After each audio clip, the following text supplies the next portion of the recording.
Nice to meet you. Hello, it's Odin. This is my colleague. Nice to meet you. Sit down, please. Sure. So, to begin with, what are your concerns, please? The reason I came here today is because I'm planning to expand to China with my coffee business. I assume you've heard of Lavazza. Of course I did. I drink a cup of Lavazza coffee every day. But getting back to the topic, you can elaborate a little on your decision. Why did you choose to expand to China exactly? That's easy. First of all, I should note that both external and internal factors were taken into account. We have been one of the major players and are well perceived in Italy for some time already. This hasn't been easy due to the saturation of the market and fierce competition. As we were able to succeed in this tough environment, we believe we should try our luck in the other ones.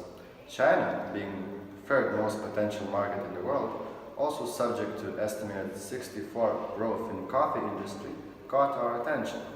The middle class is also growing rapidly, and those are only the few reasons for us to enter this market. I think I heard you mentioning the internal factors as well, did I? Oh, yeah. I think you're aware of the perceived excellence, the quality of our product. We believe we should definitely be able to leverage it in China. You see, when I say we're perceived as one of the best, I'm talking global.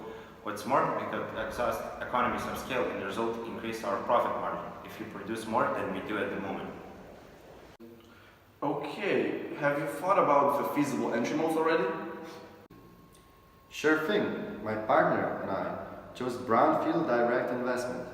Our research led us to believe that it is best to acquire a great location and do everything on our own, since we have so much experience in being successful in this field.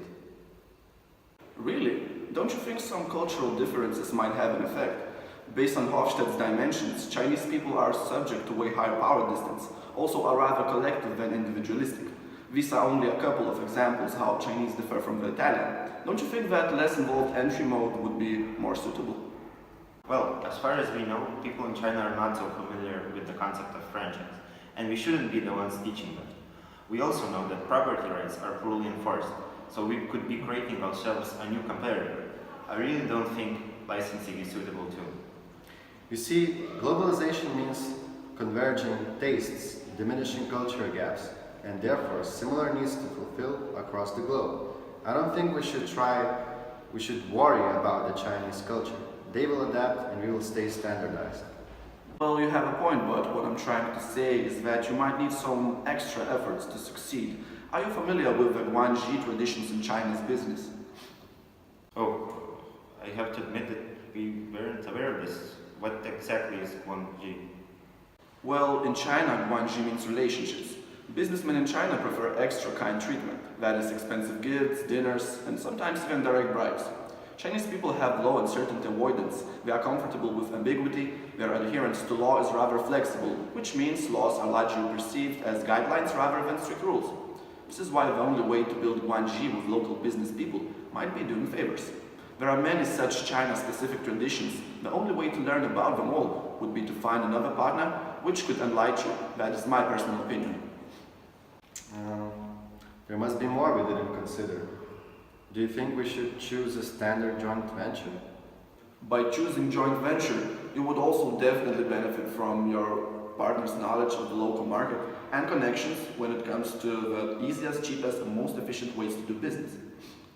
Oh, that actually sounds like a good idea. I think we will definitely consider that. Thanks.